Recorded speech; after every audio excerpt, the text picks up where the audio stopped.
Greetings to Borowski. Well, if you've bothered to look at the political landscape of the emerging 21st century, you'll see Ralph Bellamy's 1899 prediction of looking backward coming true, but not in the way he intended. It seems nearly all the progress of the 20th century is being rolled back to its starting point in the 19th. Civil rights, labor rights, reproductive and gender rights, voting rights, these are being systematically chipped away here and reversed there, with few exceptions, most notably GLBT legislation in the U.S. The progressive role of the past century plus has been pretty well put in reverse motion. Have you ever wondered why that is? Some say it's because progressive forces have grown complacent with their victories. I've also said the same. Trusting in some inevitable law of progress, a Darwinian view of evolution always going 2 steps forward and never back, progressive forces could not envision that their hard-won gains might just be taken away from them. This is foolishness, of course. A man can spend his lifetime acquiring a fortune, but in his old age become too feeble, either mentally or physically, to defend and keep it. This, too, is natural and inevitable unless he has the foresight to dispose it properly through investment or heirship. It seems no real attempt at either was made in this case, that yesterday's political fortunes were squandered in easy consumption without long-term planning. This dovetails with the second reason these gains are being destroyed. That second reason is fear. More properly, the lack of it. The fear of failure on our part if we don't win, and just importantly, the fear of our success if we do.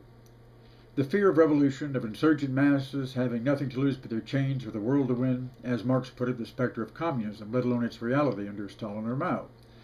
This is what kept the wolves of Wall Street at bay for so long, why they took such great pains to appear in the sheep's clothing of democracy until recently. We're familiar with the wolves' traditional right-wing fascist reaction to this threat. The best and most honest voice of it I ever came across was expressed by a Spanish aristocrat landlord at the time of the Spanish Civil War in the mid-1930s. To wit, what we don't need are elections and tolerance. It's all well and good that we used to have such things when it was all kept between ourselves, just to decide whether liberals or conservatives or so-and-so or so-and-so would be in charge. But now, when it's about law and order or revolution, we don't need all this drivel about parliament and democracy. The answer here is to force this rabble to submit, by whatever means, if necessary cutting off their heads before they cut off ours. But, precisely because of the Holocaust of 1930 Spain, and what followed, pragmatic Western liberals of the post-war years sought to preempt any further such eruptions in their zone. The Marshall Plan, for instance, was the energetic, even desperate attempt by American capitalism to ensure domestic communism and or its allies and fellow travelers did not erupt in the post-war rubble and would stay contained, at least behind Eastern Europe's walls and curtains. Yet even this was in keeping with a long line of liberal thought, that the best way to bring the insurgent masses safely to port in the West Free Trade Zone is to take the wind out of their sails. This kind of liberalism is really conservative reformism and goes all the way back to Chancellor Bismarck of the Second German Reich in the 1880s, forestalling the rise of German socialism by enacting progressive legislation on wages and public health and unemployment, legislation that stood for a century until the dominant neoliberalism of unified Germany under Helmut Kohl, when there seemed no further need of it. That is, political, not human need.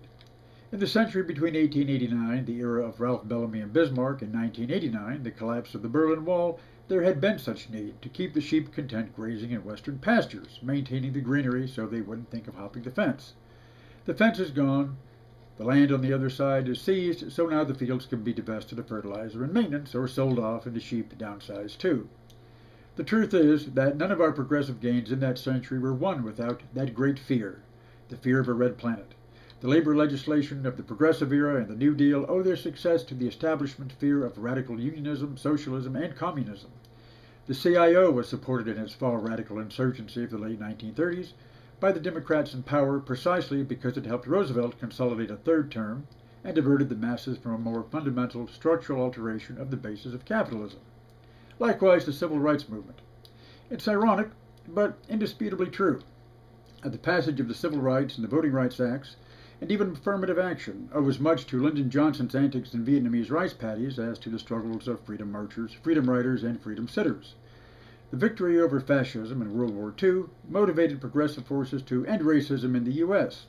and the Western world, but only the emergence of the Cold War moved the Western establishment to take action. How can you convince the emerging nations of Africa, Asia, and the Middle East that you're the fit leader of something called the free world if you won't offer your own colonials equal education, equal voting rights, equal freedom to travel, to marry whom they choose, to even use a public bathroom?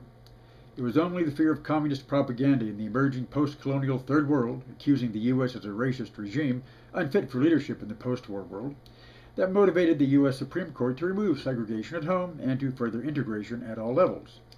It was originally hoped in 1954 that formal desegregation as window dressing would be enough, hence the rhetoric of all deliberate speed. But by the Kennedy and Johnson years, it was apparent the need for speed trumped deliberation. The intervention in non-white Indochina could only be justified to the critical watching masses of Asia by showing that it was not mere white supremacist colonialism, like the French, that it was based on real faith in America's liberating mission by a new generation of progressives. Proof of this would be their strong stand against racism at home, as well as European colonialism. Thus, the U.S. invasion of Vietnam could not be seen, so Kennedy and Johnson hoped, as racist or colonialist, as such grievances were being forcibly removed at home, though, of course, without need of cluster bombs and napalm. The bitter irony is that it took the bloodshed of Vietnam to pass civil rights in the U.S. Of course, the racist colonialist assumptions of U.S. power were clearly present in that war, hence the degeneration to body counts, My Lai, and all the rest. But that doesn't detract from Washington's self-serving belief that it must be seen on the right side of history, even if only for a PR photo session. What would have happened to the U.S. system if not for this preemptive reform conservatism passing as progressivism? In the 1930s or 1960s, undoubtedly radical forces would have continued as leaders of these reform movements. Communists were instrumental in organizing the CIO and were not shoved out until the 1940s. At the same time, Reds were a dominant force in the post-war civil rights movement. Martin Luther King was able to rise as its leader only because said Reds had also been drowned under sewers of McCarthyism. As a Southern-based clergyman, he was thus seen as safe by establishment progressives. But could or would American society have been fundamentally transformed under radical leadership of labor or civil rights? Or would even its already tenuous and conditional constitutional freedoms be suppressed under a neo-fascist national security state? One can argue that America's great social movements under radical leadership would have been repressed, and all of American society with it under naked capitalist dictatorship to keep us strong and free. But by the same token, it was this very initial radicalism that galvanized the system off its flat, flabby, pimply white ass. Even if radical activists could not have seized power in the U.S., their presence, even as repressed specters hovering in the margins, was necessary for victory, no matter how partial. We suffer the setbacks and rollbacks of today because these radical activists are no longer a force in the land. Communists were squashed at home under McCarthy, and the U.S. eventually won the Cold War.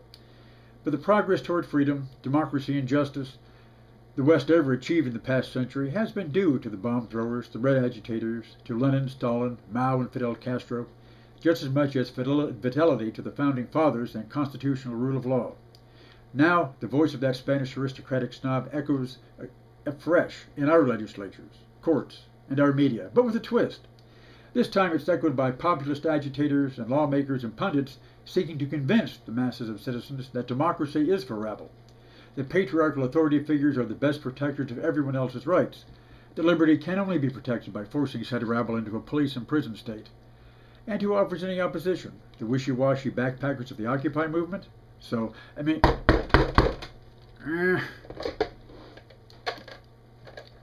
Hello? Who? Hey, wait a minute, there's too many of you. Somebody shut up and say something. Governor Scott Walker of Wisconsin. I recognize your voice. Bobby Jindal, I hear you too back there. Kasich, what are you boys blubbering about in your back room? You're gloating over your total victory over socialism. You've won the Cold War, crushed public unions, got citizens united through the Supreme Court, passed state voter restriction laws, and now if you can just unseat Obamacare, your victory over the 20th century will be complete. Of course, you mean the consolidation of a capitalist class dictatorship backed by a military police state, with the Patriot Act of the NSA up your sleeves. So, well, what can stop you now? Only something that can put real fear back into the hearts of the retired potguts monitoring YouTube for the FBI while sipping coffee out of their Desert Storm souvenir mugs. But there is a bright side. Thanks to you, your beloved capitalism is imploding. Just by being the reactionary idiots you are, like your Spanish compañero 80 years ago, you boys are as great an asset as Stalin ever was.